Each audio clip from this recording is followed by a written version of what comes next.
Kapag manalo ako sa eleksyon, mangungurakot ako ng pera ng bayan. Magnanakaw ako.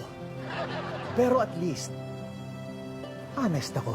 Pag akong nanalo sa darating na eleksyon, hindi ko tutuparin ang mga pangako kong ibababa ang mga bilihin at itataas ang sweldo.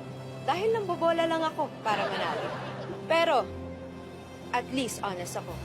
Kapag ako nanalo sa darating na eleksyon, gagamitin ko ang pondo ng gobyerno para makapag-travel at mag-shopping sa ibang bansa dahil makapal ang mukha ko. Pero, at least, honest ako. Kapag nanalo ako sa darating na eleksyon, gagamitin ko ang posisyon ko para mambabae. Dahil babaero ako.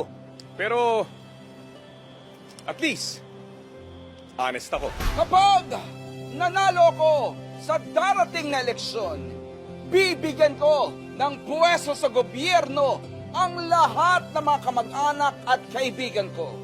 Dahil korap ako. Pero, at least, honest ako.